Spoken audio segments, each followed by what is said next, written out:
Okay, overwhelmingly, people just don't touch my penny. Okay, people do not want to lose their money. It's very, very easy to make people understand exactly what a CBDC is, right? You would wipe out all your money, and the government will get to decide what your bank account is. All right, nobody wants that unless you're being paid a salary by some organization that, like Ripple.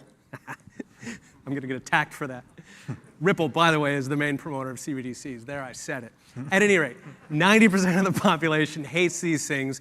We need to absolutely take advantage of that, all right? We need to organize, communicate with your politicians. Politicians will do the darndest things in the dark, all right? And if people are calling them out for it, if they're calling them out openly, then there are a whole lot of them who will pull back because politicians have no spine. Everybody says, oh, it's so sad, they have no spine. Okay, they have no spine. That means they're weak. They're easy to influence. They will not stand up to you. They will cower off. They will scamper off into the darkness. So you have to rely on that. Everybody, when you walk down the street, everybody you see agrees with you. CBDCs are horrific. Work with that. Yeah, and we should.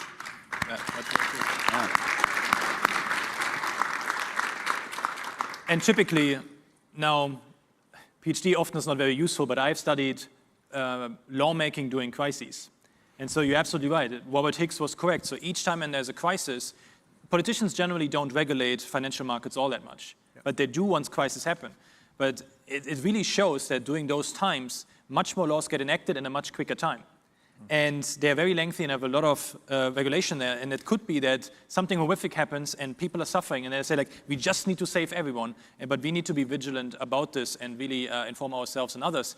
And if you think, like, hey, this might not pertain to you, maybe think again. Right? We never thought it would happen in Canada. But also, I know so many human rights activists, anyone that fights for the rights of people, who stands up for them, who get targeted first and foremost financially. Because once you take the money away from them, you basically have them crippled. Yeah. And that is really a sad thing, and it can happen to all of us since we are fighting for human rights. We are fighting for property rights, for small government, and so it can happen to all of us, and we have seen this all around the world. We are paying at Students for Liberty over 20 of our staff members in Bitcoin because the financial system is so screwed in many of these countries that we don't pay them otherwise. And so there's opportunities there, and it's good that you're here and that you're listening to that, but don't be fooled that it might not happen to you at some point. Something I'll add here, perhaps a bit of a silver lining. Many of you have seen the financial cancellation of Nigel Farage recently, and that also spurred a lot more people within the UK being aware of this issue of debanking. And so it's sort of similar in that sense. And I'll share another interesting statistic I found recently, which is that in Australia, we all know there's been this war on cash, right? Funnily enough, in Australia, there's actually more cash being held by the individuals. And you know why? It's that a lot of people are holding these $50 and $100 notes. So they are, I guess the answer it seems to be that they are doing the proverbial cash under the mattress. So there's some level of resistance amongst the population, but I think it's about turning that into the right direction, which is to understand that holding fiat cash under the mattress is not a long-term answer. At best, you can maybe stave it off a little bit further, but the long-term answer, everything is going to get digitized, and it's probably in our lifetimes. And so you have to make that choice, and we have to help educate those of us who are not here, which kind of money, do you want the Freedom digital money, or do you want the Panopticon digital money? Because it's one or the other. You're going to have to choose.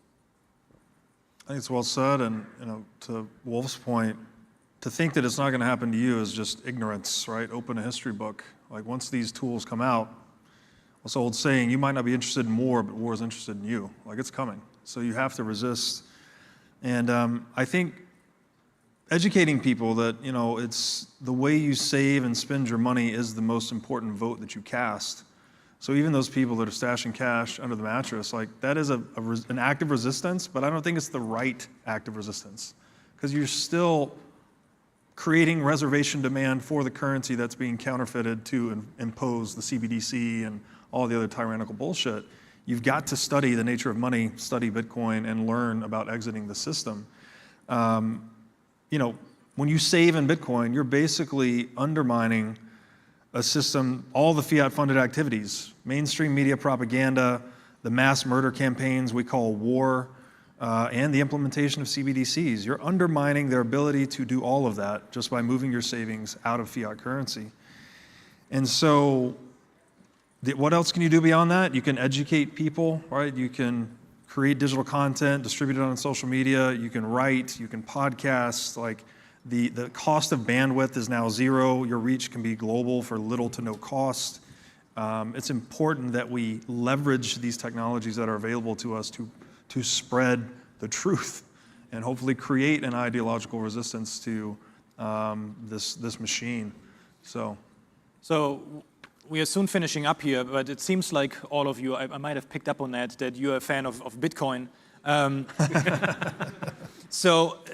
About like the nature of money or Bitcoin or informing ourselves about the importance of these things, what kind of recommendation, what like book or so would you recommend? Maybe we start with you, Robert, and then all of you so that the audience has something to take away.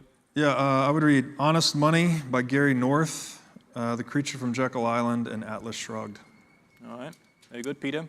Seyfedin Ammous's 2 books, Bitcoin Standard, Fiat Standard is probably where I'd start. He is an Austrian economist, as I think all of us are. I guess so at this point. Yeah, I mean, those are all great books. I will make another recommendation. It's called The Ethics of Money Production by Guido Hulsmann. Fantastic book and really solidifies a lot of things around fiat money and the state. Please help me thank the panel here. Thank you so much. Thank you.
I guess I have some friends in the audience, so thanks.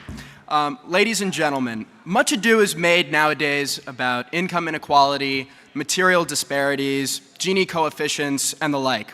Yet, as the famous minarchist philosopher Robert Nozick reveals in his Wilt Chamberlain thought experiment, which you might not be familiar with, but it's in Anarchy, State, and Utopia, such time-sliced wealth distributions fail to take into account how these inequalities emerge. Tonight, I have the honor of introducing Dr. Anthony Davies, professor of 22 years of economics and statistics at Duquesne University and current co-host of the Words and Numbers podcast with James Harrigan. He'll be explaining why we shouldn't fear inequality, but understand and embrace it. So without further ado, please join me in welcoming Professor Anthony Davies.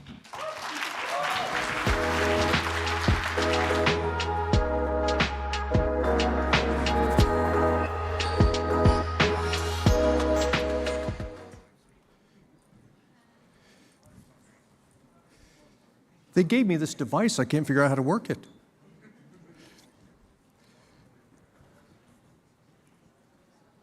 We're not seeing my slides. Hello. I'm going to talk to you about inequality as soon as my slides come on.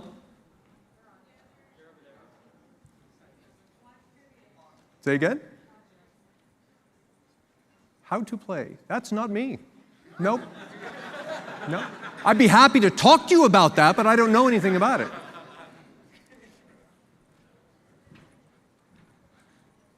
Anybody know a good joke?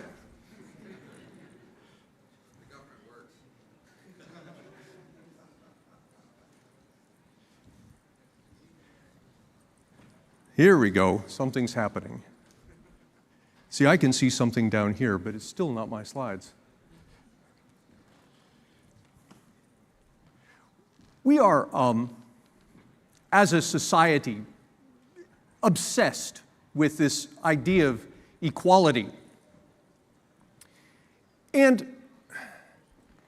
this isn't something new. This is an obsession that the founders shared with us more than 200 years ago, when they couldn't get through the first 2 sentences of our first official document without talking about equality. There we go. And if only my slides came on, this would be great.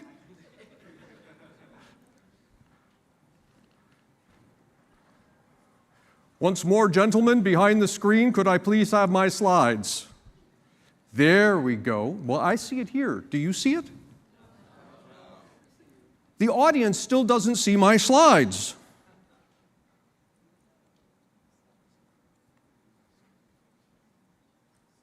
They were going to stream this.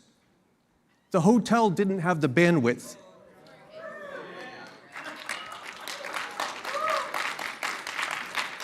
There we go.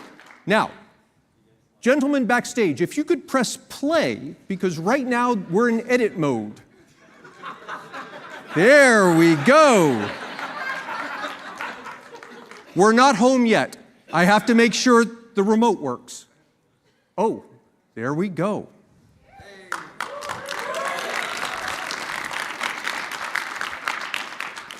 So here we are with the founders who can't get through the first two sentences of our first official document without talking about equality.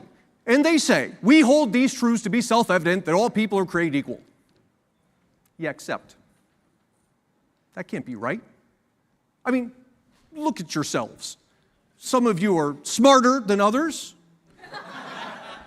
Some of you are more attractive than others. Some of you are stronger than others. Some of you are more talented than others. But all of these differences that you see, this is not what the founders had in mind when they talked about equality and inequality. All of this stuff is diversity. We're all different in very fundamental ways. When the founders talked about equality, they meant that we were equal in the political sense, that no one of us has the right to rule over any others of us without those others' consent. And yet today, when we talk about inequality, what it brings to mind is not the sense of equality in the political sense, but rather this sense of the haves and the have-nots. Some people have much and other people have less. But this thinking of the haves and the have-nots hides an important distinction. That is, there are really two types of equality when you think about it in terms of the haves and the have-nots. There's equality of outcome and there's equality of opportunity. And those two types of equality interact in an interesting way with diversity.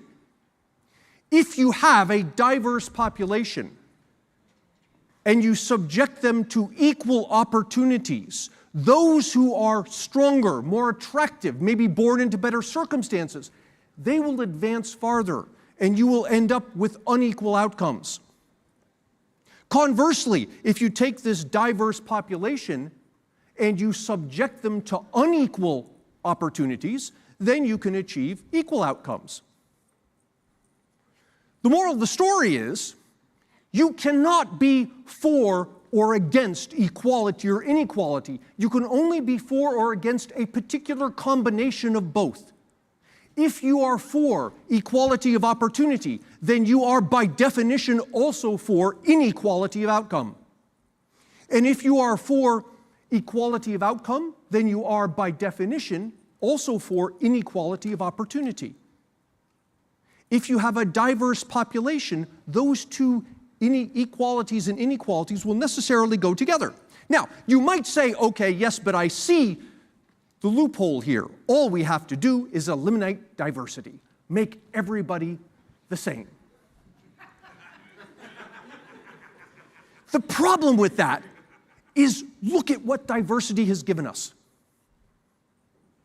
All of the wonderful things we have precisely because you can do things that I can't. And I can do things that you can't. And when you do what you're good at and I do what I'm good at, we can exchange and we both become better off and we get all of this wonderful stuff. So we're back to this choice. You only get one of these types of equality, equality of opportunity or equality of outcome. You must choose. I'm going to make tonight a case against equality of outcome.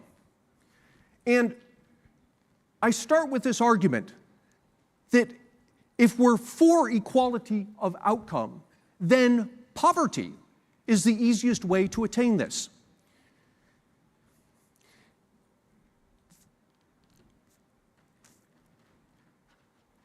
There are two possible outcomes here if your goal is equality of outcome. One is you make everybody equally poor. The other is that you make everybody equally rich. Now, that first one, that's easy to do. We could achieve in this country equality of outcome within 6 months to a year.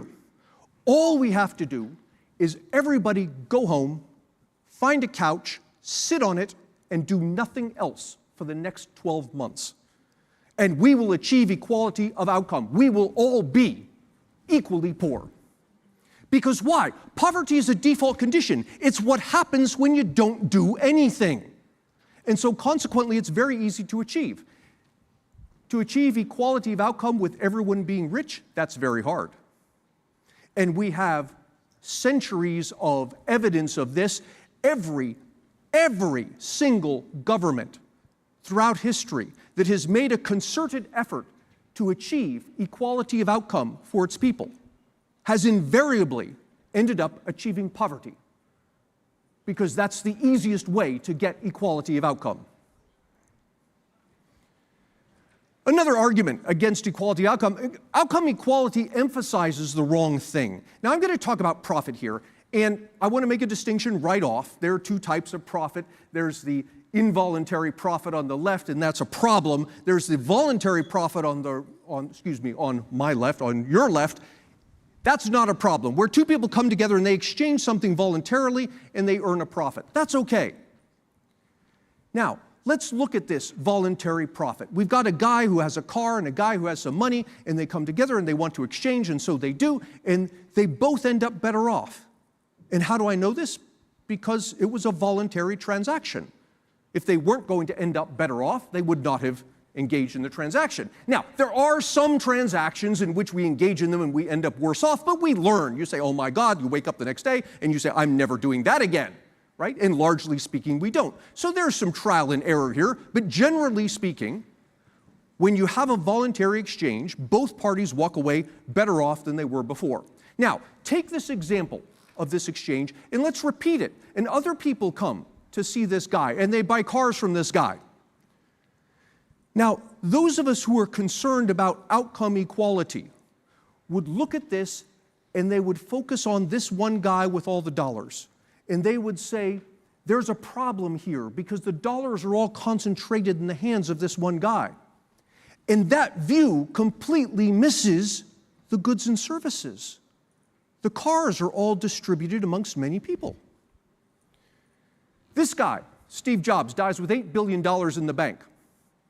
You know how he got it? We gave it to him. We gave him our money because we liked our iPhones better than we liked the dollars in our pocket. Now, I ask you, how many of you here has $1 billion in the bank? Now, I can't see you because of the lights, but I don't need to see you because I know there are no hands up right now. There are some people who have $1 billion, but there's very few of them, and they have lots and lots of dollars compared to the rest of us. But now, let me ask you, how many of you has a smartphone? And again, I don't need to see you because I know every single hand would go up. I doubt there's a single person in this room who doesn't have a smartphone. How do I know that? I know that because amongst young people in this country, 98% plus of them own smartphones. I also know that 2% of you just whipped out your smartphones to check that statistic.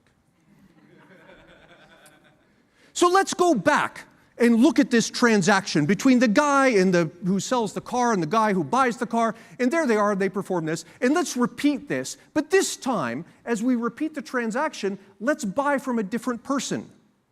And so this second guy buys his car from that second seller, and these other people, they buy their cars from other sellers, and we look at that scenario through the eyes of equality of outcome, and we say, oh, that's good.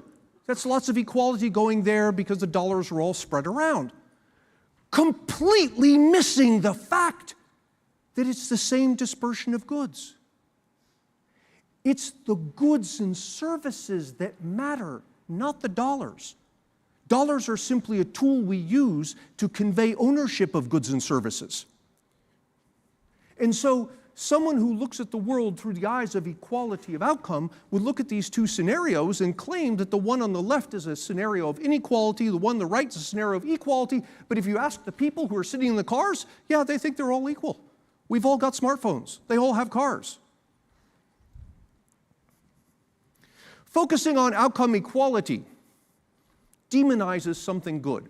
Here's a guy who's come to live in a community and he does stuff. He paints houses or fixes cars or mows people's lawns, this sort of thing. And he does this for the community and he needs things in return, and he asks in return some food and clothing and shelter. Okay? Now, let's suppose, for the sake of argument, that society highly values this lawn mowing and the car fixing and the house painting. Maybe there aren't many people who do that, or maybe he's particularly good at it, or maybe there's a huge demand for it, whatever the reason.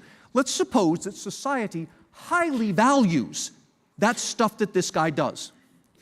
And let's also suppose that society, for whatever reason, doesn't value the food, the clothing, the shelter that he's looking for. Maybe they have lots of it laying around, or it's very easy to produce. But here's our scenario. Now, if I described this to anybody, they'd say, oh yes, this is perfect. This is the kind of society I want to live in, where people are providing for others more than they ask for in return. Okay? But let's superimpose on top of this scenario a monetary system. And remember, the purpose of money is simply to aid in the transfer of ownership of goods and services. So we have this guy, and he provides these things that society really wants. And what does society do? The people give him lots of dollars because they really highly value this stuff that he's doing. And in exchange, they give him food, clothing, shelter, and they only ask for a few dollars back. Why? Because they don't value this stuff that much. And what happens over time? Over time, this guy accumulates a pile of dollar bills. And we, looking at this through the eyes of equality, would say, well, there's a problem here because this guy has lots of dollars, the other people don't have lots of dollars, and we're completely missing what's going on. This guy is providing more value to society than he's asking for in return. Those dollars, those are IOUs. That's society saying to him, you have given us more than you have asked for. We owe you stuff. Here, take these pieces of paper, and when you're ready for the stuff that we owe you, hand them over and we'll give you more stuff. The pile of dollars is not a sign that he needs to give back to the community. It's a sign that he has already given to the community. 4, we don't measure equality well. Tell me something. Do you care about this type of inequality? The poor, the rich, and the super rich? Or do you care about this kind of inequality? People who have plenty and people who have not enough. Most people who have any concern about equality, or even just a general sense of humanity, would look at the second one and say, that's the one of the two that bothers me. That there are some people who don't have enough and other people who have way more than they need. Okay? But the metrics that we use when we talk about inequality, we talk about inequality growing or falling or whatever it's doing, the metrics don't measure that second kind that's important. They measure this. So from year to year, it could be the case that of the 350 million of us, 349,999,998 have the same income next year as we did this year, but next year, Bill Gates earns a lot more money than Warren Buffett. And we do the inequality measures and we'll say, oh, inequality has gone up. Yeah, it doesn't matter if inequality goes up between Bill Gates and Warren Buffett. Yeah, but it will drive the numbers. Now, we can get around this problem by grouping the rich together. So this is what I'm going to do. I'll show you data on the United States, and I'm going to divide households, as the Census Bureau does, into 3 groups: the poor, the middle class, and the rich. And Over there in the rich, I'm going to say anybody who has over $200,000 a year. Oh, and by the way, everything I'm going to show you is adjusted for inflation. Anybody who has over $200,000 a year will call you rich. So I don't care if you've got a small yacht, or if you have a big yacht, or if your yacht has a yacht. All those people, they're rich. Put them in a big pile. Okay. I'm going to show you bars. The height of the bar shows you the fraction of households in each category. Here's the United States in 1970. In 1970, 2% of us were in that top category. Remember, this is adjusted for inflation. Also in 1970, 11% of us were in that bottom category. That's the United States in 1970. If you group them together into the three general categories, in 1970, roughly 30% of us were poor, 51% of us were middle class, and 19% of us were rich. That's the United States in 1970. Now, I'm going to move time forward. And as time moves forward, watch what happens to these bars.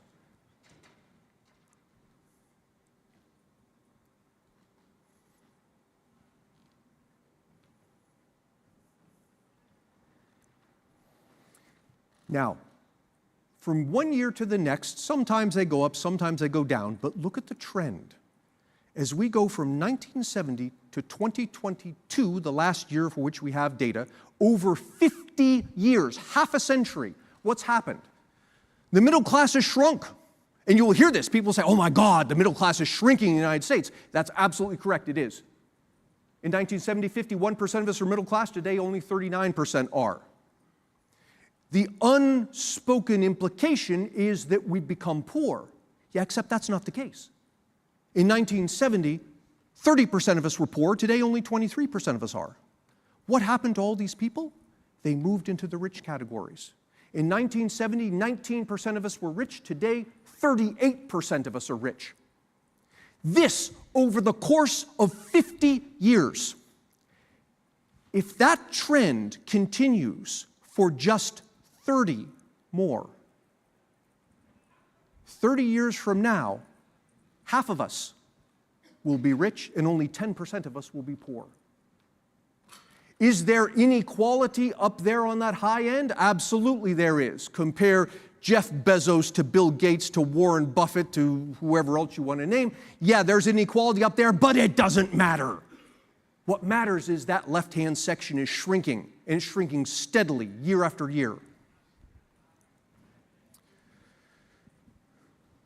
Finally, even if we do measure income inequality correctly, we tend not to understand it. We confuse it with poverty.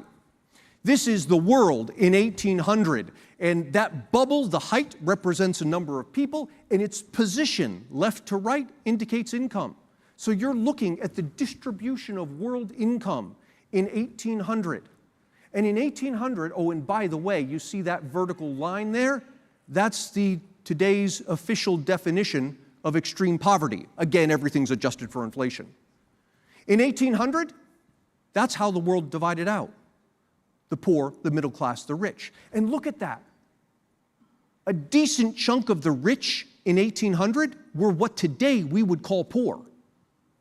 They were living at what today we consider the poverty line.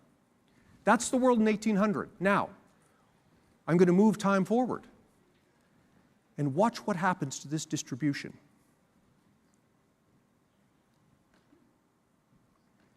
Now let's pause here in 1980, because this is the point where people start to really start talking about issues of equality around the world. And they looked at this, and what did they see? They saw a tremendous number of poor people over there on the left. The red is largely India and China. And then they looked over here on the right. The yellow is United States, Canada. The green is Europe. And they said, look, we're all rich and all these other people are poor. There's tremendous inequality here. We need to do something. What they were missing is they forgot where they came from. We didn't have a bunch of Chinese and Indians in 1980 who were poor because the rest of us made them poor. We were all poor. Some of us escaped. Some of us remained. Now, I'm not suggesting we shouldn't be concerned. I am, however, putting it into perspective that this was not a situation of one part of the world making the other part of the world poor. In fact, watch what happens as time advances. India and China start to catch up. And where do you end up? You end up here. Think back to the picture I gave you of 1800, where almost all of humanity was below the poverty line. Today, almost all of humanity is above it. Do we have inequality? Of course we do. Look at that big wide bubble there. We've got people who have tremendous amount, people who have less. What do we tend not to have? We tend not to have extreme poverty, not nearly in the way we had it 100, 200 years ago. And often, when we get concerned about issues of inequality, it's not the inequality that viscerally is bothering us, it's the poverty. It's very important that we keep these two distinct. So here we are. In conclusion, we're diverse, and because of the diversity, we're left with a choice. We can have equality of outcome, or we can have equality of opportunity, but by definition, you cannot have both. And I argue that the one that you don't want is equality of outcome. And the reason is because the easiest way to achieve it is to make everybody poor. Focusing on equality of outcome diverts our attention from the thing that matters, that's goods and services, to people have what they need, and focuses our attention on piles of dollar bills. And it demonizes something that's good. It demonizes the very people amongst us who are contributing more to society than they're asking for in return. In the end, we don't measure it correctly anyway, and when we do measure it correctly, we misunderstand what it is we're looking at. We think it's poverty. If you have enjoyed this, I encourage you to check out my podcast, Words and Numbers, and this excellent book, Cooperation and Coercion, How Busy Bodies Became Busy Bullies and What It Means for Economics and Politics. Thank you.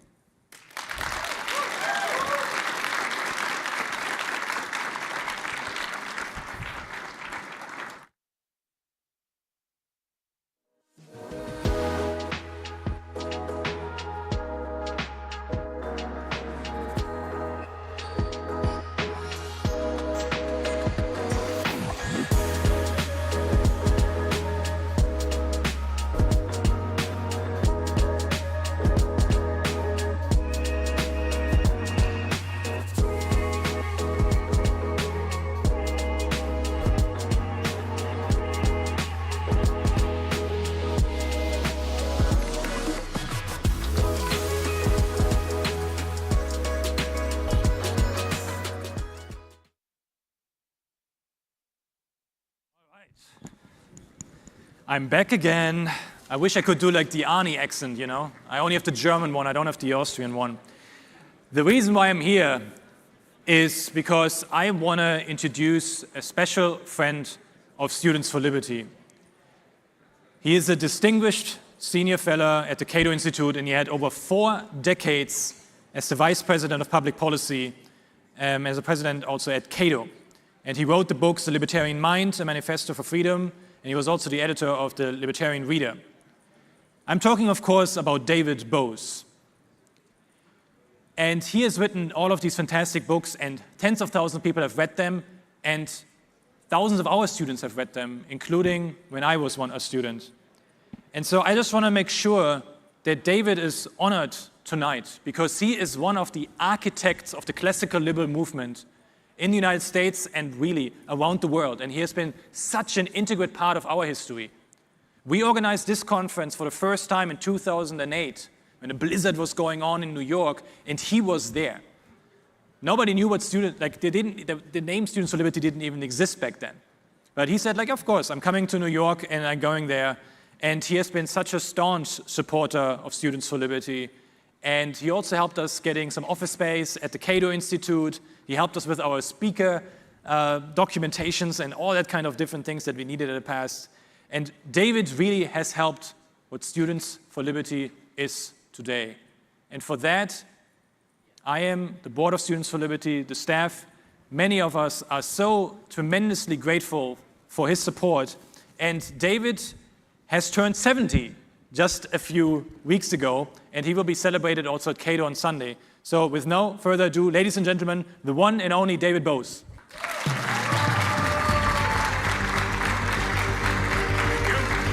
Happy birthday. Yes. Okay.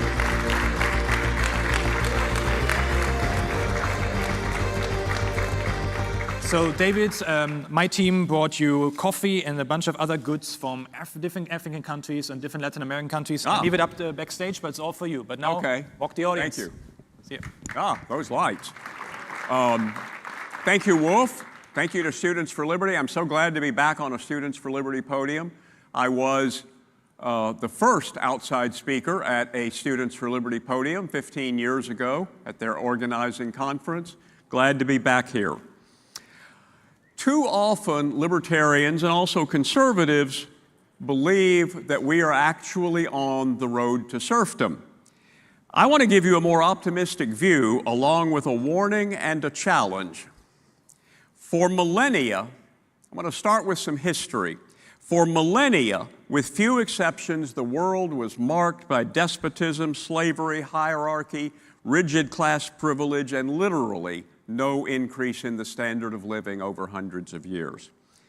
And then the Western world experienced the Enlightenment, a new perspective on the world based on reason, science, and belief in progress, and freedom. And the ideas about freedom eventually came to be known as liberalism. Human rights, markets, property rights, religious toleration, the value of commerce, the dignity of the individual, life, liberty, and the pursuit of happiness, peace, human flourishing. And that brought about what Deirdre McCloskey calls the great fact of human history, the enormous and unprecedented growth in living standards starting around 1800 in the Western world. And these ideas spread to more aspects of society and more parts of the world, and they gave Europe a century of peace and progress. Roughly 1815 to 1914, peace in Europe. The great fact spread from northwestern Europe and America to the rest of Europe, to Latin America, to parts of Asia. Liberal ideas were never perfectly realized. When they faded in the late 19th century, we got World War I, trade war, the Great Depression, and World War II. And some countries endured the horrors of communism and National Socialism. Mercantilism, cronyism, bigotry and discrimination, political murders, authoritarianism plagued and still plague parts of the world. And even in our own country, in my own lifetime. And the interesting thing is, most of these things are no longer true in your lifetime. But in my country, in my lifetime, we lived with military conscription, 90% marginal income tax rates, wage and price controls, restricted entry to transportation and communications, indecency laws, and Jim Crow. It's a lot of change. Progress has been happening. After World War II, a renewed commitment to free trade, international rule of law, and constitutional liberal democracy brought about another long period of great power, peace, and prosperity. And the spread of property rights and market institutions to China, India, Latin America, and even Africa has brought more than 1 billion people out of extreme poverty in just 25 years.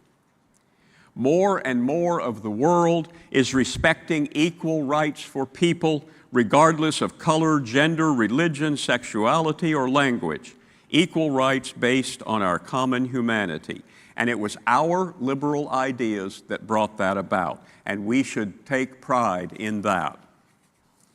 Of course, now we're more likely to call those liberal ideas libertarian, but our job is not done. We face the rise of illiberalism on both left and right in the United States and around the world, with threats to liberty, democracy, trade, growth, and peace. And so it remains to us to defend the constitutional order of our republic, to remind people over and over of the wonders that America has produced, how rare freedom and abundance have been in the world, and the rules that are essential to their continuance. You learn, there was a book some years ago called Everything I Know I Learned in Kindergarten. Well, everything you need to know about politics, in a way, you learn in kindergarten. The fundamentals of freedom, the fundamentals of civilization. Don't hit other people, don't take their stuff, and keep your promises. If you apply those rules, you'll have a prosperous and peaceful society. And one more idea you wouldn't think needed to be said. We libertarians, most of us Americans, are liberals. Liberalism is a universal creed. We believe that all people are endowed with inalienable rights, that among these are life, liberty, and the pursuit of happiness, not just some people. And that idea is incompatible with political ideas based on blood and soil or treating people differently because of race or religion. And so when you see self-proclaimed freedom advocates talking about blood and soil, or helping a would-be autocrat overturn an election, or talking about LGBT equality as degeneracy, or saying we shouldn't care about government racism against black people, or defending the Confederacy and the cause of the South, or joining right-wing culture wars and supporting politicians who want to use the state to fight their enemies, or posting Holocaust jokes and death threats on Twitter, recognize that for what it is. Speak up, fight back, tell people that's not America, and it's certainly not libertarianism.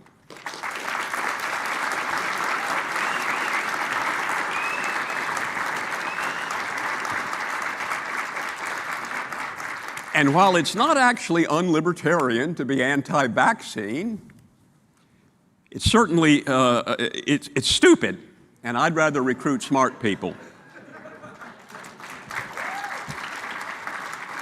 Can you believe that there are people who think an environmental extremist, tax-hiking, gun-grabbing, big spender who's also an anti-vaccine crank would make a good Libertarian Party candidate?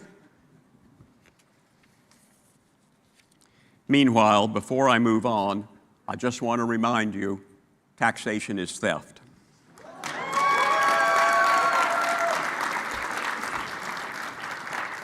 We libertarians spend a lot of time talking about what we're against: high taxes, unnecessary wars, crony capitalism, overcriminalization, treating people unequally because of who they are. And we should talk more about what we're for. As our Cato Institute mission statement says, individual rights, limited government, free markets, and peace. But more than that, we're for those things because they help us achieve abundance and social harmony, and human dignity, and human flourishing. We want everyone to flourish, to be free, to pursue happiness in his or her or their own way. I'm always happy to quote George Washington's letter to the Newport Synagogue. It's a little bit of archaic language. It is now no more that toleration is spoken of as if it was by the indulgence of one class of people that another enjoyed the exercise of their inherent natural rights. For happily, the government of the United States gives to bigotry no sanction, to persecution no assistance. End quote. Libertarian ideas are radical, yet deeply rooted in Western tradition. We've been fighting, we have a record to be proud of. We've been fighting ignorance, superstition, privilege, and power for several centuries. And it is to those ideas and that struggle that we owe the best parts of our civilization. More often than libertarians often recognize, we live in a world of freedom and progress. Imperfect freedom and imperfect progress, to be sure, but real. We have extended the promises of the Declaration of Independence, life, liberty, and the pursuit of happiness. I say that a lot, I like that phrase, to people to whom they had long been denied. Around the world, more people in more countries than ever before in history enjoy religious freedom, personal freedom, democratic governance, the freedom to own and trade property, the chance to start a business, equal rights, civility, respect, a higher standard of living, and a longer life expectancy. And it is libertarian ideas and libertarian-minded people who have made that happen. We need to fight for those gains, especially here in America, where the right and the left are battling over who gets to do the most to destroy liberty. I was asked once by some skeptics what the most important libertarian accomplishment ever was. I thought for a moment and said the abolition of slavery. Okay, they conceded, name another. Now, I thought if you had the abolition of slavery on your resume, you're ready to meet your maker. That's pretty good. But I thought more carefully, and I said, bringing power under the rule of law. That was a revolutionary achievement. Constitutions, divided powers, consent of the governed, all of those things help to constrain the natural human instinct to gain power over others. And constraining that instinct for power is our revolutionary achievement. But it's still incomplete. It's what the levelers and John Locke and the American founders fought for and the abolitionists. It's what the protesters in 1989 against communism fought for. It's what our friends in Russia and China and Egypt and Ukraine and Hong Kong fight for in challenging circumstances that we never face. It's what we fight for. But nothing is guaranteed. Ideas we thought were dead are back. Socialism, protectionism, ethnic nationalism, anti-Semitism. In what was once Ronald Reagan's party, we see people advocating something called national conservatism, which is old-fashioned big government dressed up in new clothes. Protectionism, control of private enterprise, scapegoating of minorities. They denounce the Enlightenment and liberalism. Some of them even advocate imposing a national religion. And that's why our job is not done. We now confront the rise of illiberalism on both left and right with threats to peace, liberty, democracy, trade, and growth. Our ancestors have faced similar challenges. Imagine the American revolutionaries who thought they could take on the most powerful military in the world. And yet they dared, and they won, and they wrote a Declaration of Independence that is the most eloquent piece of libertarian writing in history, and then they wrote a Constitution that did the things I'm talking about, putting constraints on power, dividing it between the three branches, dividing it between the two houses of Congress, dividing it between the states and the federal government. All of those kinds of things are classical liberal ideas that were first really brought forth here in America, and that's our heritage and that's our legacy. But it keeps coming back. We had the abolitionists who had to fight tyranny as well. You know, there are some people who disparage talking about slavery. It's over, that's good, we should be proud of that, but we should also remember that people who talk about the good old days or there was more freedom in the 19th century, 4 million Americans were held in chattel slavery, held in bonds before the Civil War. So it was not exactly what you'd call a free society. And we could go through a lot of other things too, the restrictions on women's rights. God knows restrictions on gay rights wasn't even something people thought of, but people who were gay knew damn well they should keep it quiet. Closer to our own time, in the 1940s, in the darkest days of war and a growing welfare state, 3 remarkable women stood up to challenge the establishment. Isabel Patterson, Rose Wilder Lane, and Ayn Rand warned Americans that we were losing our founding values and freedoms, and they launched a movement. And some writers have said, why was it women who stood up? Where were the men? What were they doing? Well, there were men. The year after, all those women wrote a book in 1943. In 1944, Hayek wrote The Road to Serfdom. So it wasn't just women, but we did have sort of three founding mothers of the modern libertarian movement, and I think we don't make enough of that. We should have their pictures on everything.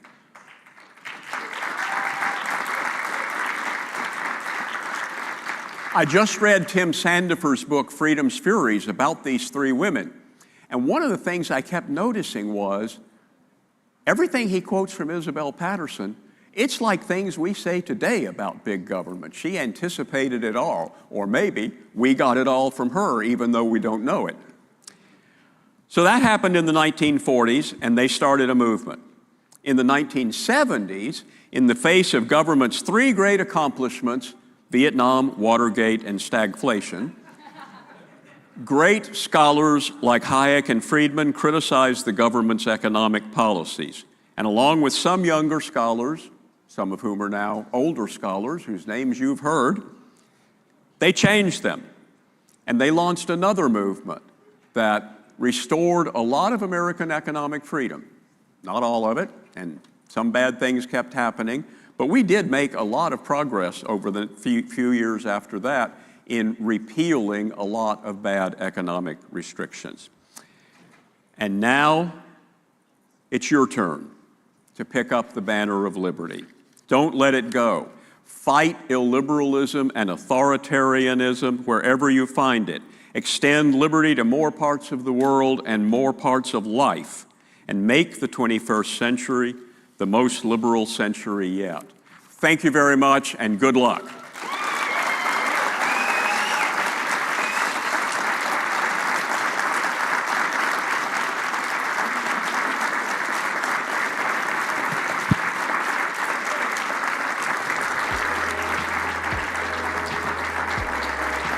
Thank you. Have a great conference, and go back and build a great movement.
Okay.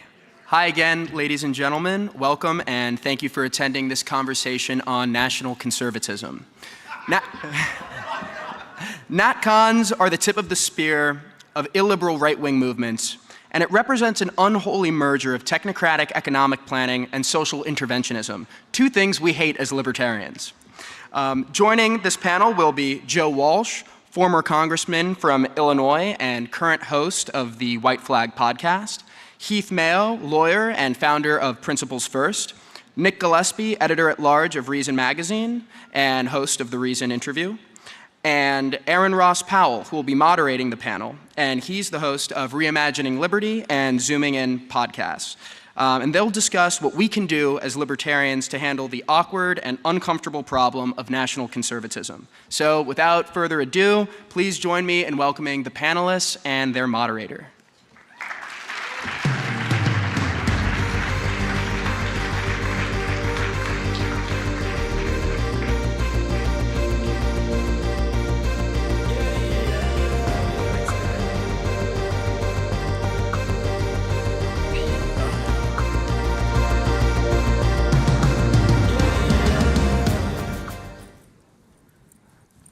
welcome. Thank you.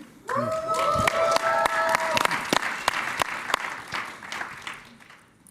going to start by asking the question, why are we talking about conservatism at a conference on libertarianism, given that libertarianism is not conservatism and conservatism is not libertarianism? And to answer that, let me just ask another question. How many here are familiar with Robert Nozick? Man, you guys are missing out. Nozick has this famous line in his famous book, Anarchy, State, and Utopia, about liberty upsetting patterns. And I think a lot of the interesting reasons to talk about national conservatism is precisely that. National conservatism, like many forms of far-right conservatism, is about a particular vision of a patterned life, a way that our society should be organized, that people should live within it, the preferences that they should have, the behaviors they should engage in. And that's always going to have tensions with liberty and libertarianism, because liberty is the liberty to make your own choices and live your life the way that you want to live it. And so national conservatism is a reaction against a lot of people, when given liberty, choosing not to live particular kinds of conservative lives. And so it gives us a way to think about the tensions, as I said, within these differing and conflicting philosophical views, and then gives all of us in this room who are committed to advancing liberty a better sense of what we're up against. And so with that, I will turn things over to Heath to tell us a bit about the core ideas of national conservatism. Sure. Thanks, Aaron, and thanks to LibertyCon for having me. Yeah, I mean, I think you said it well, the difference or the essence of national conservatism. I think fundamentally it's just that they don't realize or recognize human liberty as a value in and of itself. I mean, when they, even charitably interpreting what national conservatism is, they'll say, oh, we're just realizing our values in our laws. We're making sure that our laws recognize and promote our values in society. But really what they're saying is they're just uncomfortable with human liberty and the values of people making their own choices and decisions about free speech and any other freedom of conscience, things like this. So that, I think, is the real conflict. But as you see, around the world, I think a really good proxy for what national conservatism is Viktor Orban in Hungary. Like what he does with Hungary, a fine if you promote homosexuality, shuttering critical radio stations in Hungary that he doesn't like. I mean, this is rationalizing the use of the state to basically quash out, forms of people expressing themselves that you just don't like and that you feel threatened by. So that I think is how it comes to fruition in real life. Let me jump in quick, and then, and I think it's important for everybody to realize this thing we call national conservatism is growing in America. It's, I don't know how permanently, but it's taken over one of our two major political parties. Everything Heath said is right, but I think there's a fear among these folks that they want the America back that they thought we had. They've kind of given up on democracy and freedom to give it back to them, to get it back for them, so they look for government, a strong man to kind of do it. And this mentality has taken over the Republican Party, certainly. I will answer your opening question, Aaron, in a second, but first I just want to very quickly sketch out the two things that I have, the two things I think are wrong about national conservatism. And the first is that it's nationalistic, and the second is that it's conservative. Okay, and let me explain this a little bit. I am a patriot. I love America. My family has only been in America for about 100 years. My grandparents emigrated from Ireland and Italy.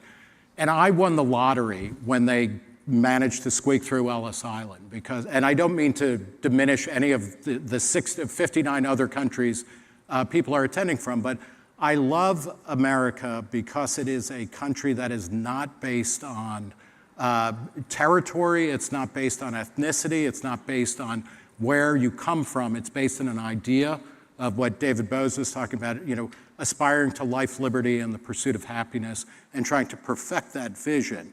The nationalism of national conservatives is not that.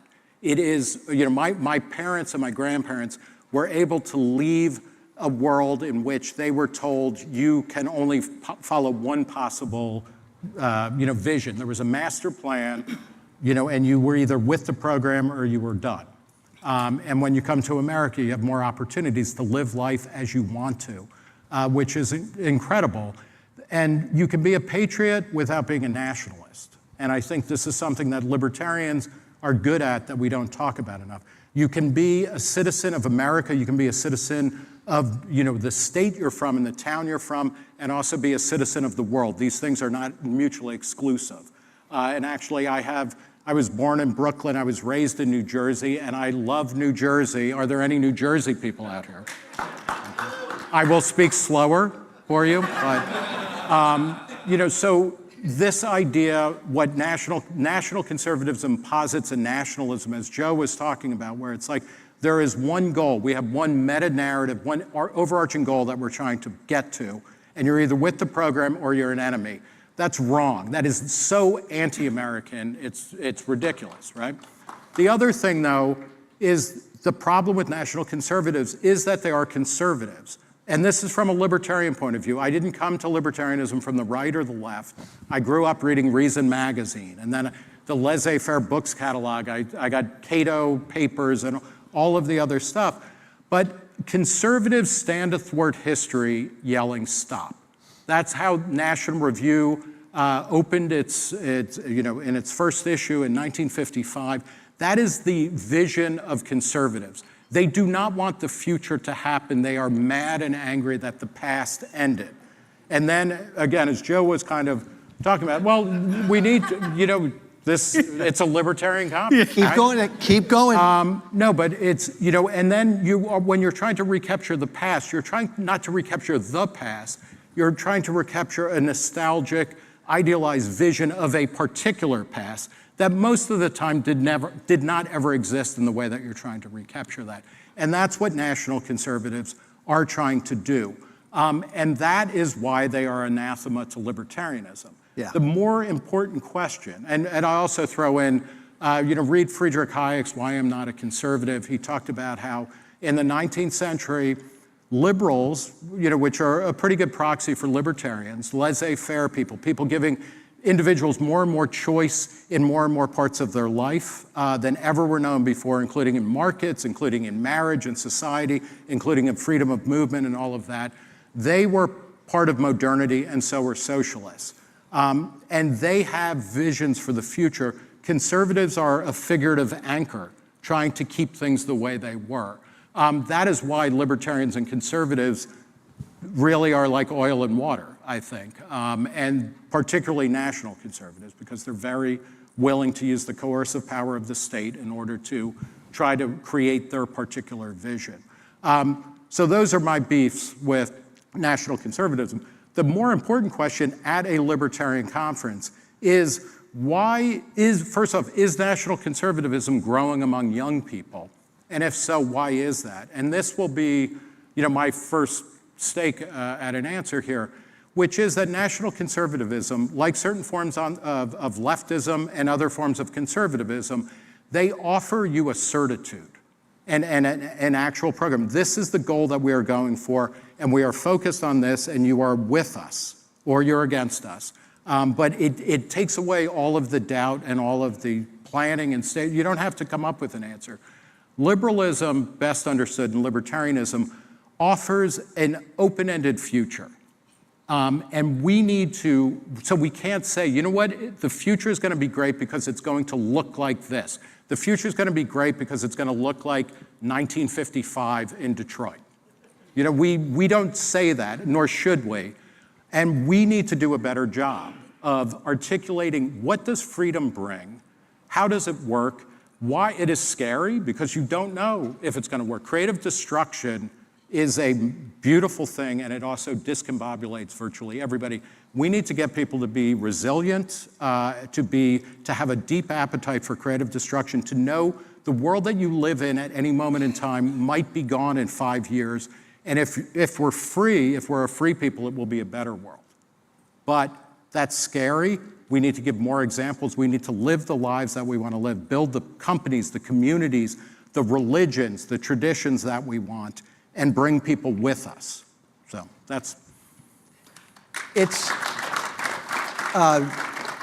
second everything Nick said. This national conservatism, it's a reaction, and again, I think it's taken over the Republican Party, my former party, I think for a while, and it's a reaction to the left in America that always used government to get an agenda achieved.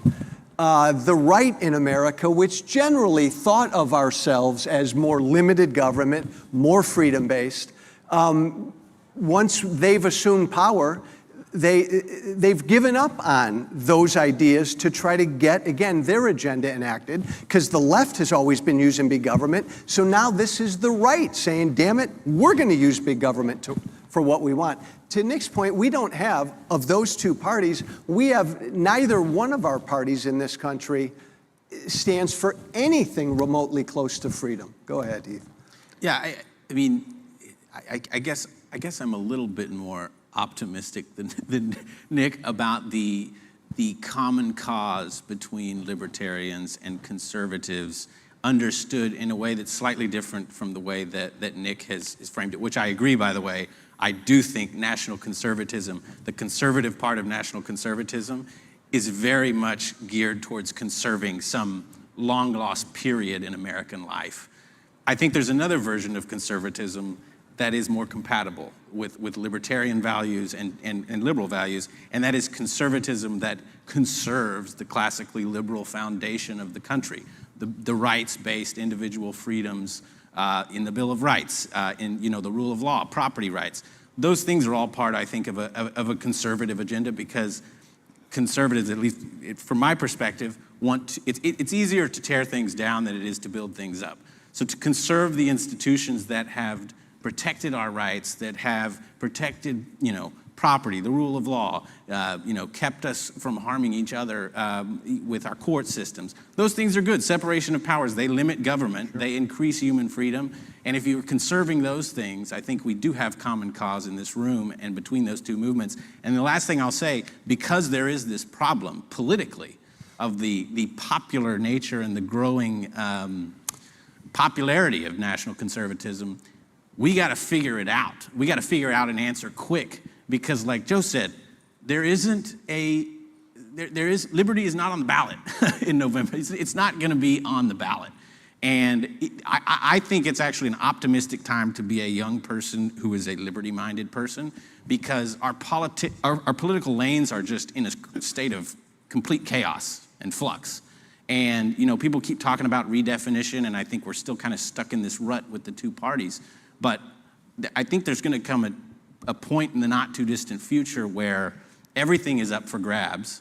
There needs to be a coherent, politically popular and trustworthy answer that people can get behind, because like you said, that's the recipe for American success. Creative construction, innovation, adaptation.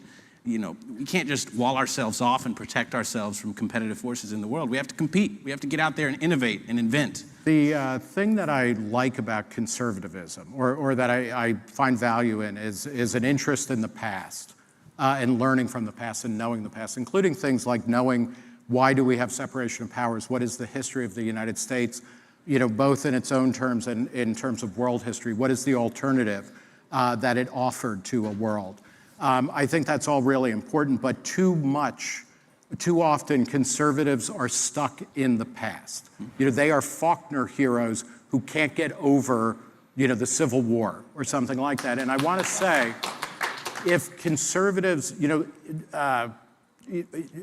the post-war era, conservatives were against every social and cultural innovation and many economic innovations that allowed individuals to decide what they wanted to eat, what intoxicants they wanted to take, who they wanted to sleep with. It's down the line. And it's libertarians were the ones above and beyond liberals and progressives Reason magazine was founded in 1968. In the first couple of issues, we were talking about what would now be called gay marriage. We were talking about ending the drug war. We were talking about rethinking an interventionist foreign policy at the peak of the Cold War. We need to be focused on the future. We need to be focused on coming up with institutions that are informed by the past, but that give individuals more and more choices, knowing, and this goes to your point, Aaron, or at the beginning, knowing that 99% of everybody is going to make decisions that you hate. Yeah. It's like living in a dorm and your roommates all have terrible taste in music. That's not a bad place to be, especially if everybody is free, and then you can make your own music, you can listen to your own music, et cetera. That's a beautiful dream, and we need to be selling that and mapping it onto the absolute lack of idealism among young people today, or the sense that they have inherited a world of ashes. Part of, I think, what our task here at Students for Liberty and among the libertarian movement more broadly is not telling young people that their feelings are wrong, but showing through, persuasive evidence that, this is a great time to be alive. You are more likely to live longer. You have more individual freedom. You have more cultural freedom. The whole world, all the culture of the world ever created is at your fingertips. We need to start selling that, then explain how that happened and how we supercharge that and how we bring that to everybody else, and how you will be able to find individual meaning the minute that you are willing and able to create it on your own with the people around you. And I think I'll be interested to see what my colleagues think. We're in a funny place. Again, I hate to always talk about politics, but look at this. The greatest country in the history of the planet, and we've got 200-year-old Joe Biden running against you know who. I mean, think about that. But I think when this election, and neither party and neither candidate represents anything even remotely close to what all of us in this room believe in. Oh, and also probably a plurality of Americans. Yes. Thank you. Agreed. I think the dam will break after this election.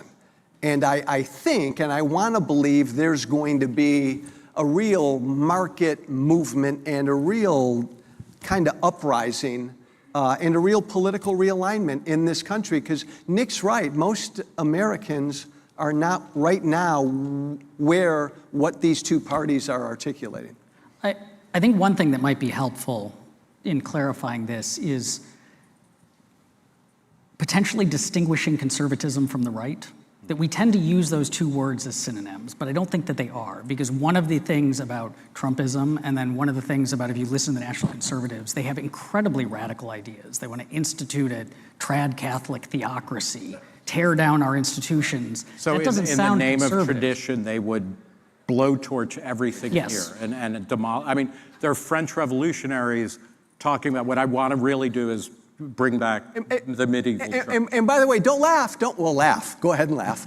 but we're right. If the mindset of this Republican Party right now has its way, they're moving toward turning America into a Christian theocracy. Continue. I interrupted. So I think in that regard, you can say that you can be very far right and not conservative, which I think is what we're seeing. You can also be, and I think this would describe what you were talking about, Heath, you can be a liberal conservative in the sense that you have a view of certain institutions and traditions that undergird liberalism, and I want to conserve those, and I don't want to move very quickly and accidentally break things. I wanted to ask, though, because we're about halfway done, we all seem to agree that this is a threat, that there's a danger here, both politically, electorally, but also ideologically, as the spread of these ideas, they grow in certain sectors. But if we're going to respond to it, we have to answer the question of why now? Why is this happening now? Because as long as there have been youth, their kids have felt like they have to make their way in the world. They don't like the old world. They want to create the new. It's a scary thing. This is not the first time that young people have felt disillusioned about the state of the world. And as long as there's been history, there have been people yelling for it to stop. So what has changed in the last 5, 10, however many years to supercharge this particular movement as opposed to seeing it. And like you mentioned, the left using government, it's been doing that for over a century. So what is happening now that's causing this? I have a couple of thoughts about that. And one is in Joseph Schumpeter's Capitalism, Socialism, and Democracy, which was published during World War II, he saw the end of capitalism. He was a critic of Marx, and he said Marx was right that capitalism would destroy itself, but he was wrong about why. Marx thought all of the money would go to the 1%, and then everybody who was being exploited would finally realize they're being screwed, and they would rise up and revolt, et cetera. And he said, no, that's wrong. What happens in capitalism, and he was writing in the 40s, that capitalism increases wealth production so much. There's a line which I'll butcher where he said, the signal achievement of capitalism is not making more silk stockings for queens, it's for bringing them in the reach of factory girls. Everybody becomes wealthier and wealthier, and society starts to take wealth production for granted. And parallel to this, there is an intellectual infrastructure that builds up, which attacks capitalism as crass and as vulgar, as unnecessary for wealth production. And after a few generations, you forget that wealth is not a given. Wealth is the rare thing in human history. So you build up a kind of cultural infrastructure or superstructure that is antagonistic to the economic base of society. I would posit Schumpeter thought that was happening because of the Depression in World War II. I think he was 50 years, 70 years too early. And I think when you look at America in particular, and I apologize to the international crowd, I only know what I know, which is not much, is about America, but America was a poor country until World War II. After World War II, it became an immensely rich country. And we now have people who have really lost the plot and lost the thread that wealth production is not an accident. It is the result of hard work. It is the result of a lot of failure and innovation and pain. Creative destruction is not easy. It's really difficult. And as you get wealthier, and any of us who are parents will know, I could work hard. I don't want my kid to work as hard as me. Or even if I know they should, when you can, if you're wealthier, you give them more privileges, more cushion in their life. That's happened to us as a society. I think that is a big part of it. The other thing is that in the wake of the end of the Cold War, the United States dropped, we no longer have a unifying narrative. We don't have a national story that we can tell. These are always mythic, and they are not oftentimes accurate, but they're kind of right. And America had a story to tell about this is a place where you could come and do a lot of things you weren't allowed to do otherwise. You could define yourself and find yourself and recreate yourself over and over again. We were a nation of immigrants. We will take anybody in, et cetera. We don't talk about that anymore. Many of us are anti-immigrant. We don't have a good story. Identity politics, has come in to say, well, the real character of America is that it is the most racist, homophobic, sexist country ever, and we're going to fix that by making people pay for being so bad. And we'll sort people on identity levels, and some people like that. It had an insurgency. I think it's starting to fade. National conservatives are kind of doing the opposite, or conservatives more broadly. There is one identity, and that's it. We have managed to massify,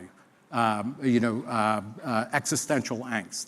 We now live in a world where you have to define your own meaning on a daily basis. All the old institutions have broken down. They've broken down for good or bad reasons, but they're gone. We need to recreate them. We have the means, the motive, and the money, but we haven't caught up with how do we teach our young people in particular. This is an ongoing process to find meaning. You will always be in a state of becoming, and you want maximum freedom in order to do that. One quick point, and then jump in, Heath. Aaron, you asked what can we do about this, and it is a growing threat of national big government intolerant conservatism, whatever you want to call it on the right. What can we do about it? I think there's a great opportunity in America right now. We're living in a populist moment, I believe, and we all in this room may have different opinions on populism. People are angry in America, around the world, at their political systems. And I think that anger, it can be a good thing, and it could be channeled into reforming our political systems. That's an anger that the National Conservatives are taking advantage of. Somehow us freedom lovers need to address that populist anger and channel it into a freedom movement. Yeah, no, I agree with that. And on the question of why now? Why is this a problem now? Because I do agree with you, Aaron, that the dynamic of, progress versus concern, that's always been there. And people have been frustrated with, going too fast or going too slow. I think part of it, a big part of it, is the lack of a national story, because that's how you combat identity. Because otherwise, if you have talentless politicians, they're just going to do what is easy, which is to placate people's, their animosities towards each other, and you're just going to have class identities, and whatever class identity wins is going to be the national identity. So you got to have some type of national story about what we're trying to do here as a country that cuts across those divides, which gets me to what I think are really two critical factors of why now. One is just terrible leadership. Bad leadership across the board, that people who just do not understand or appreciate the values of freedom, of liberty. Politics is not about realizing those values to them. Politics is just a game of getting elected, and they will say or do whatever they have to do to get into power. So bad leadership is one, because that trickles down. Because you look, Javier Milei is a guy that is going out there and unabashedly making the philosophical arguments for these things, and the dude's like a rock star. That type of leadership has the ability to change the polls, to change how people feel about these ideas. So that leadership to me is critical. And just just sort of like epistemological explanation, I think, is the losers, the demography of the losers of capitalism changed in the early 2000s, or after the financial crisis, I think. The political makeup of who we think the losers are. I considered, growing up in the early 2000s, it was really the Democratic Party who was seen as kind of catering to the losers of capitalism. The people who were unemployed, the poor, they were saying capitalism sucks. We need the government to step in and fix the problems that capitalism has created. And the right was sort of the defenders of free markets and free capitalism, and we don't need government. That all changed when, it was a white working class voter in Tennessee who was a traditionally Republican voter. Now all of a sudden there's this challenge. Do I continue to defend the merits of capitalism because I believed in it? Or was just doing that because the person that I was preaching to already agreed with me?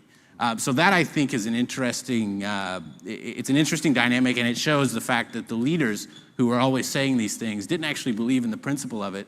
They just liked it because it was convenient to get them elected with the groups that they were preaching to.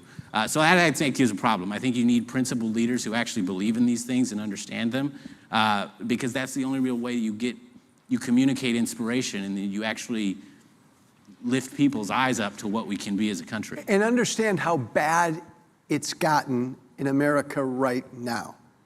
Yeah. The right and the left now in America are unabashedly, publicly pro-big government.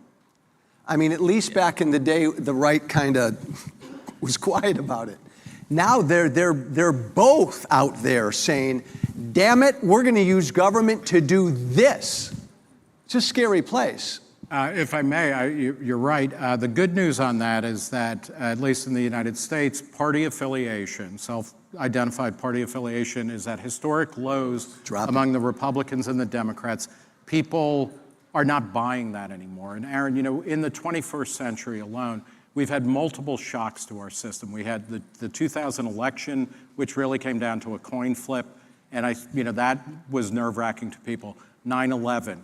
We, managed to insert ourselves into a bunch of elective wars that were disastrous, that we never quite agreed, we never kind of copped to. The financial crisis was gigantic, and it showed that the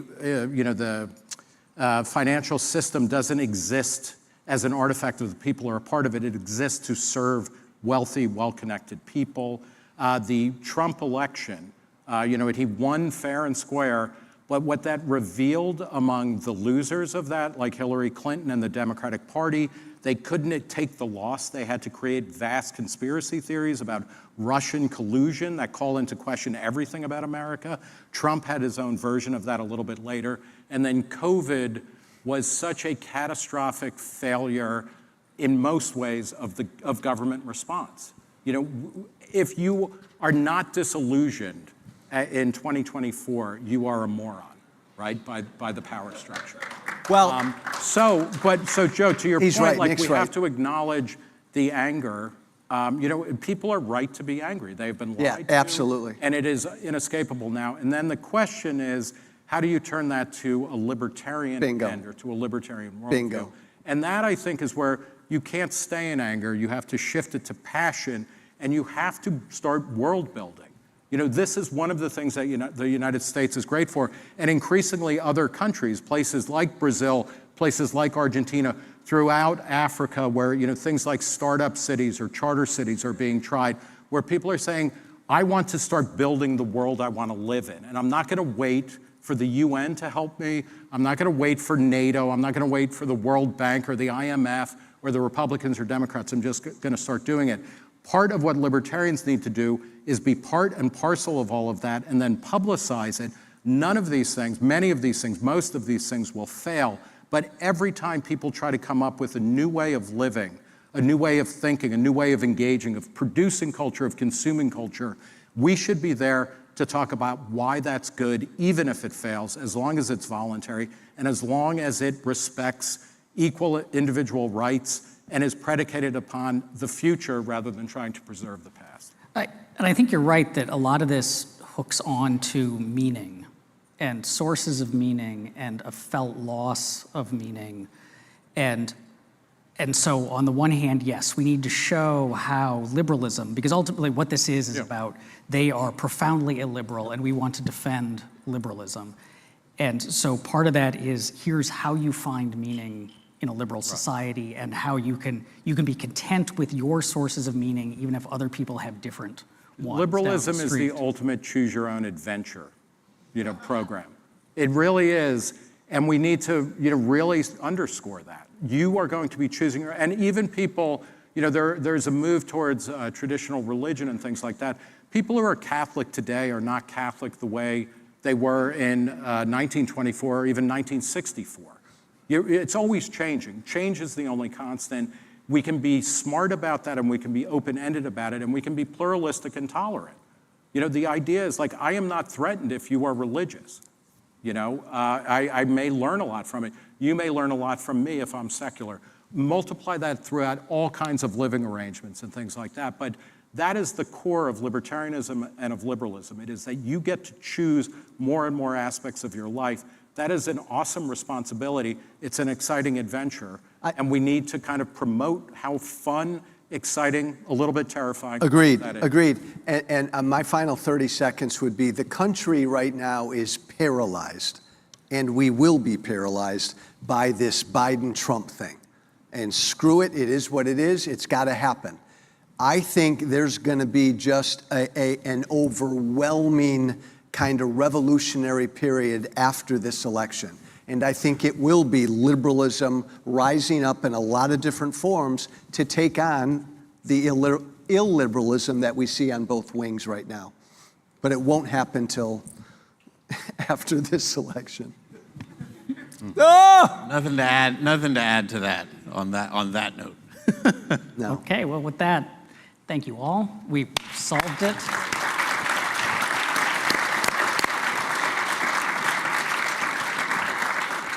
And I'll just say to all of you out there, go out and defend these ideas and values. They matter a lot, and they're going to matter throughout your lives and your children's lives, and it's worth fighting for.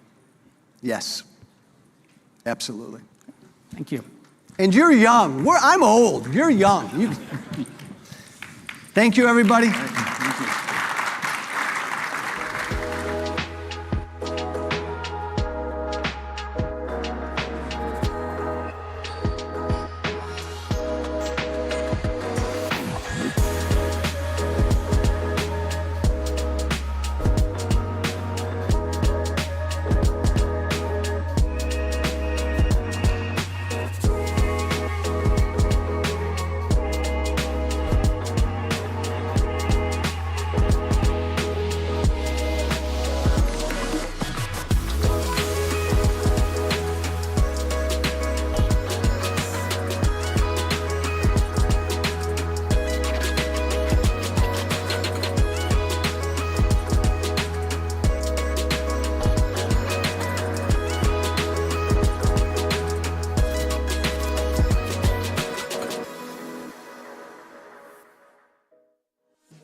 How's it going, LibertyCon?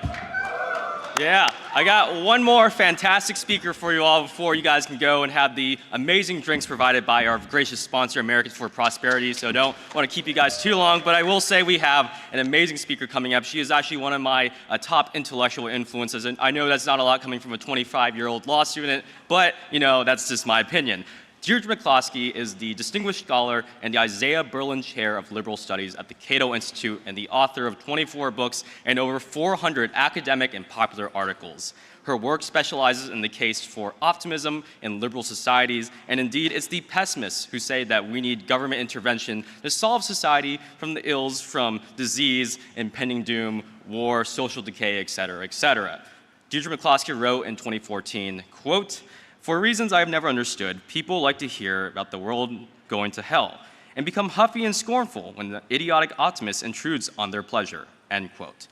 Deirdre is here to tell us that there are indeed reasons for optimism and that the future and in the end, humanity will prevail if we stay true to the principles that have allowed us to be successful. Everyone give it up for our last speaker tonight, Deirdre McCloskey.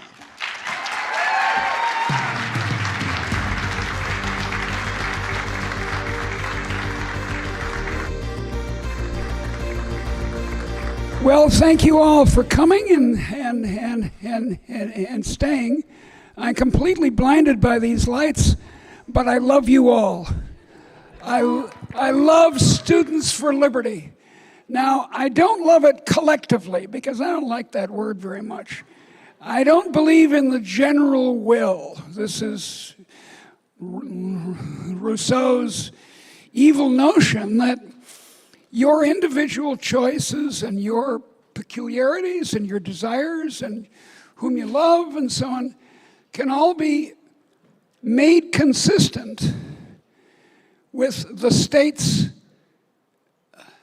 enforcement of a general will.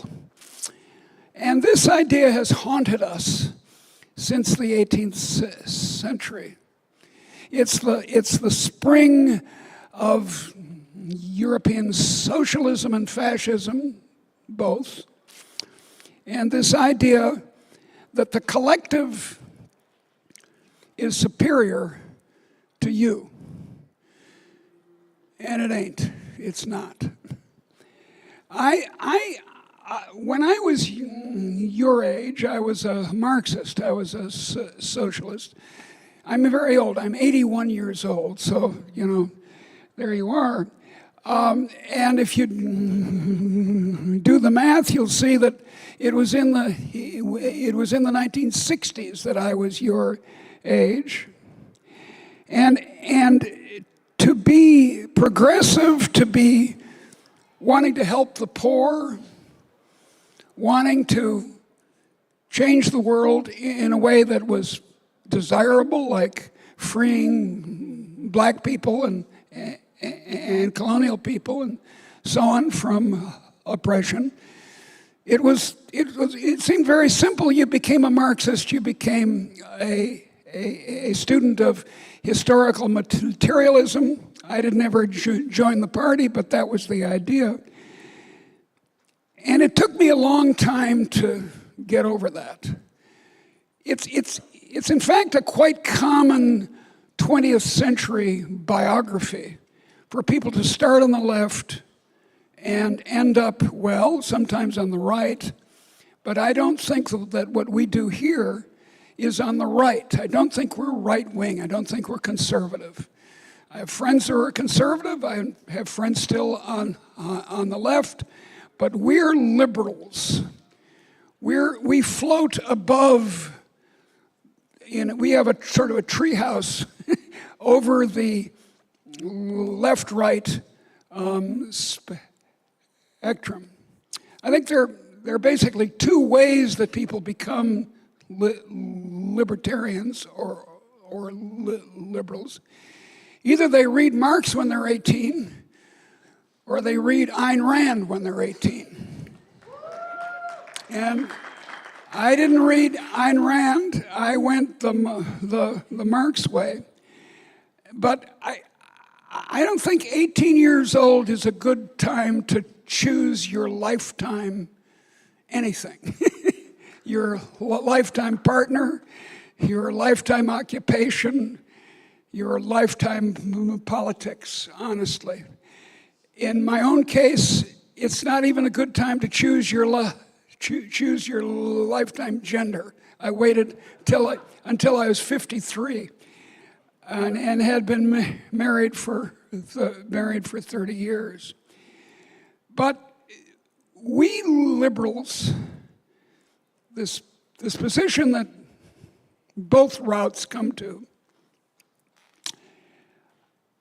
are very simple-minded in a way. We don't have some complicated conservative or progressive theory of history. We have a very simple set of principles. The most important principle that I would emphasize for you is equality. Now, usually our friends on the left are the ones who claim the equality word. Either think of a race. I was a jogger once for a long time, and I used to race sometimes, but I would always come in last, so it was somewhat unhappy. But anyway, you race in a race, and as Ecclesiastes, the very strange last book in the Hebrew Bible, says, the battle is not always to the strong, nor the race to the swift, for time and chance happen to all. Now, the counter narrative in socialism from the left and Marxism is that we'll make you equal at the finish line. This is equality of outcome. And it's a deep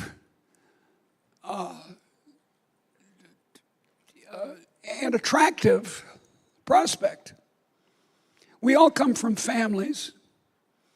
And in a family, we're indignant if the children, at least, are not all treated equally. The Cinderella problem, right? You want equality of outcome, say in how much you get to eat, in a family.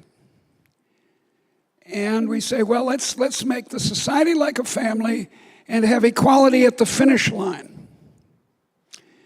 A more common version of this is equality of opportunity. For a long time, I, like all other sort of nice people who want other people to prosper, believed that we should try to achieve equality of opportunity. But the trouble is that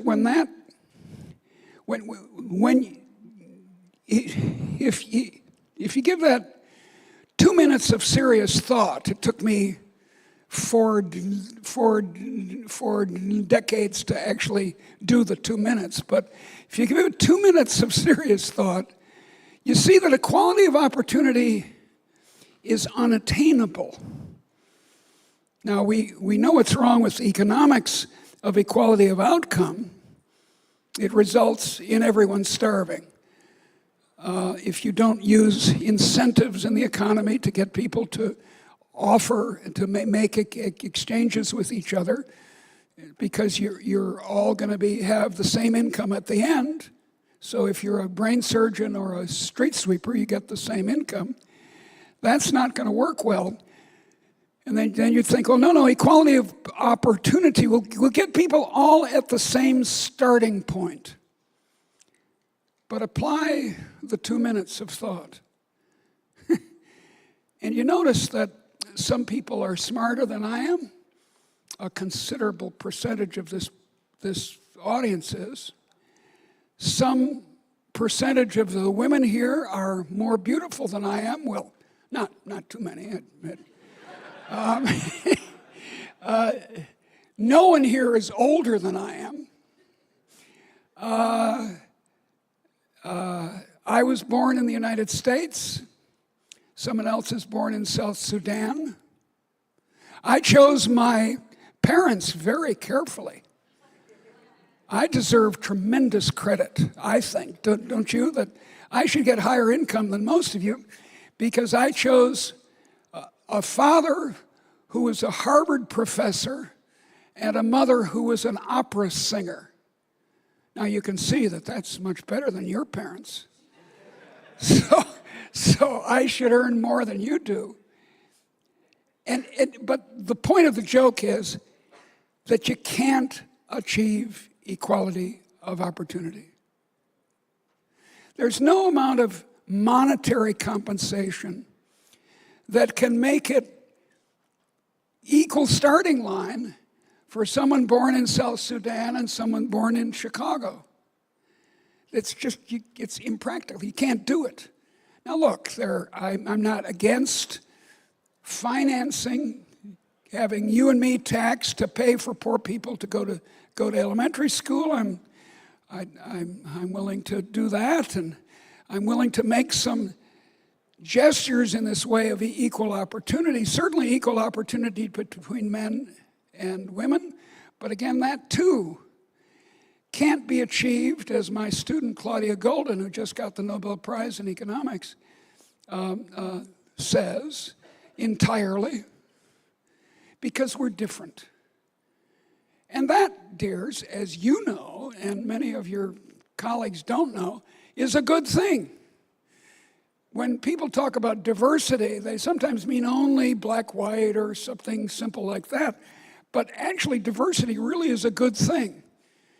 As an economist, diversity is the basis for trade. As an intellectual, as a writer, diversity is the basis for conversation. In a marriage, diversity is a basis for love. So there's nothing wrong with us being different. We don't have to all start at the same starting line over here for a good society. So what do I mean when I say that the core of liberalism is equality? I mean equality of permission. That should be our mantra. Equality of permission. Get the hooks and chairs out of people's way. And I can name the hooks and chairs endlessly. I work now at the Cato Institute, and we specialize in pointing out hooks and chairs in the way of people doing well. Here's one that you've heard a lot on the news. High drug prices in the United States. Why are there high drug prices in the United States? Well, I'll tell you why. One street away from here, two streets, is K Street. And on K Street, proverbially and notoriously and actually, are lobbying firms hired by, say, the drug companies to make it illegal for anyone here to buy their prescription drugs or any other kind of drug in Canada or Mexico. It's against the law. My aged mother, who died at 98 a few years ago, started to try to get her very expensive drugs from Canada. And, you know, it's as though the thugs from the government came to this old lady and said, "We'll put you in jail, dear, if you keep doing it." That sort of thing happened to her. Now, how do you get why are the drug prices high? Because the K Street lobbyists for the drug companies make sure you have to buy your drugs in the United States. This means that the drug companies can charge, now hear this is actually the case, 5 to 10 times more to you as Americans than to you as Canadians or French people or Brazilians. Why? So, how to get the hooks and chairs out of the way? Tomorrow, Congress and the President could abolish this, could set the tariff at 0. And suddenly there would be no longer any problem of very expensive drugs in the United States. the drug companies will say, we need Americans to pay for research. Well, that's nice. We pay for research for the world is kind of the theory. But it's not even true, because they actually spend most of that money they earn on marketing, on sending doctors to fancy vacations in Hawaii. So the hooks and chairs are the problem. I'll give you one more case, but there are thousands of them. Well, here's one. This is an interesting one. They're all interesting. In the 1920s, there were passed in the United States at the federal and state level laws to protect women who were married women were beginning to enter the labor force. Now, if you're very poor, you work as a woman in the labor force. And, you work as a maid or as a housekeeper. I mean, come on, that's what you do. But if you're what was happening was that not so poor women were entering the labor force, and the impulse was to protect them. Protection is almost always a hook or a chair, preventing something from you doing something that you want to do. And you'd say, well, for instance, women couldn't work more than 40 hours a week. You'd say, well, that's good. I mean, that's a good thing. What, don't you want to help women? No, it's not a good thing. Because if you're going to be a supervisor in a little hamburger joint, you've got to work more than anyone else. You've got to come earlier and leave later. You're the boss. If you're going to have a career of any sort, or any kind of economic success, you've got to be able to work more hours. So this protective legislation ended up screwing women. And so it goes over and over and over again. So equality of permission is really the key idea of our movement. The liberty movement since 1776 that you all are going to carry on. I'm astonished at the success of your organization. It's in its short history, it's not very old, it's brought many young people into understanding the very simple principles of a free society. A society in which societies of adults respect each other's equality of permission. Now, I said adults. Crucial point here. As I said before, we all grow up in families. Families are totalitarian, egalitarian. They're little states, aren't they? Mommy and daddy make the decisions. And if they're nice and they have lots of children, the children are treated equally. So that's the kind of society. And I'm in favor of it. As I told you, I had a good, loving family. I hope the same was true for you individually. So here's the problem. We take this institution, which we all love and admire and should, and is necessary for any kind of society, the family. And we say, well, now look, let's make the big society into a little family. Hey, we'll just keep being family for our whole lives. And what's wrong with that? That sounds all right.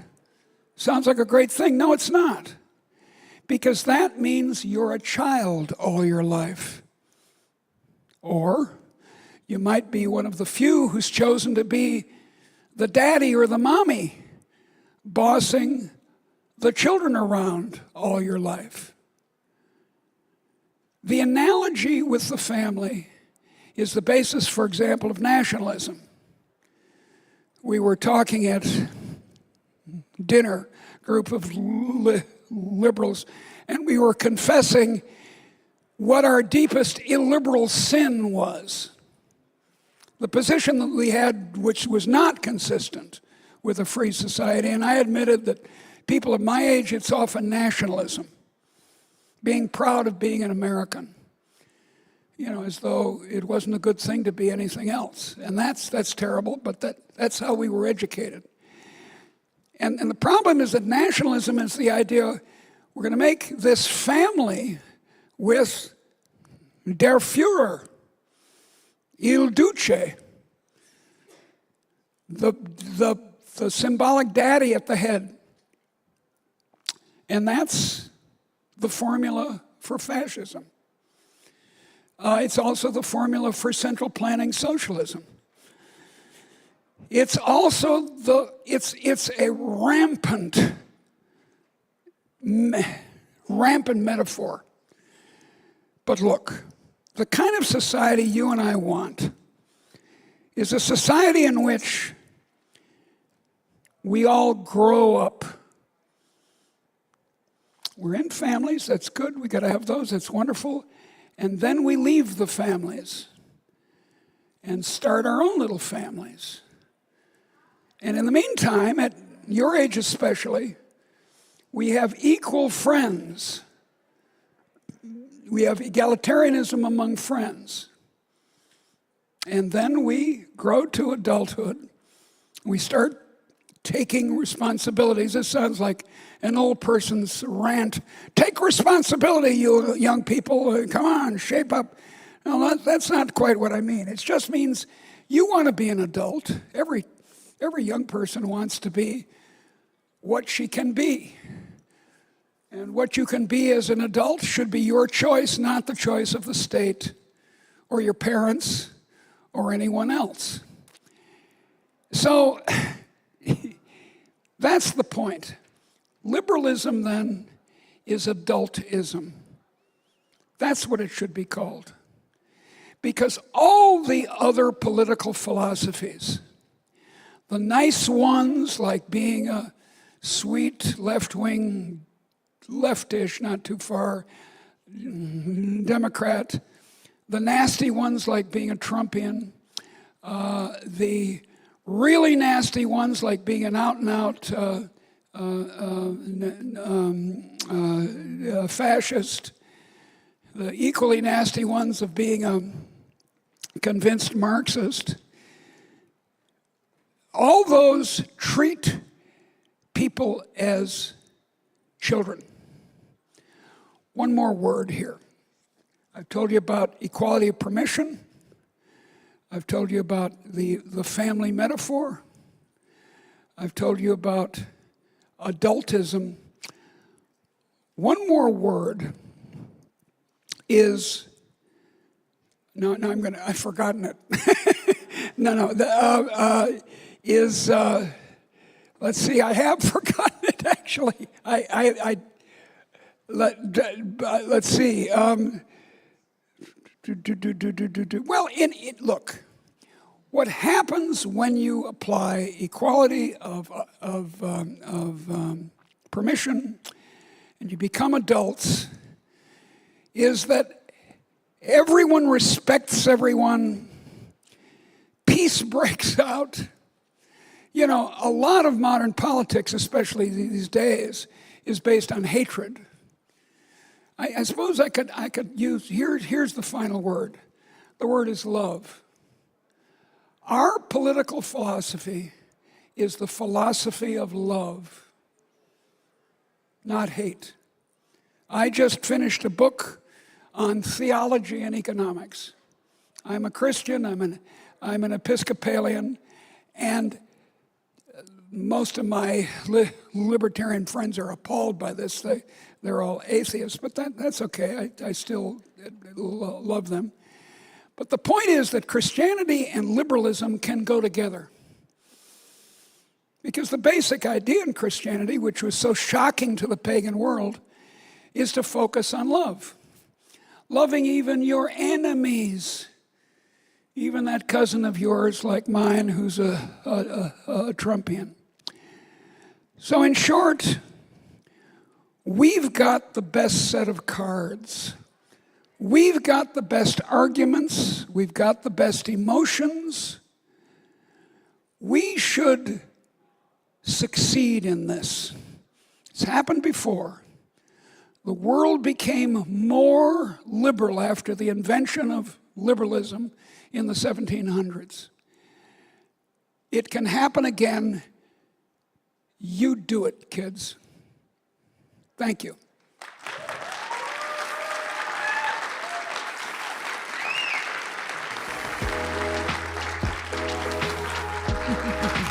Beautiful, so nicely Thank you, done. dear.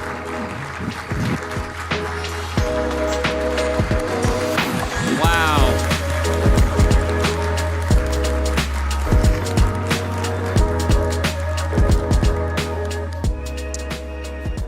Well, I will only keep you another minute because it's time to get our all-conference social underway. Let's just give another round of applause for our fantastic speakers we had tonight.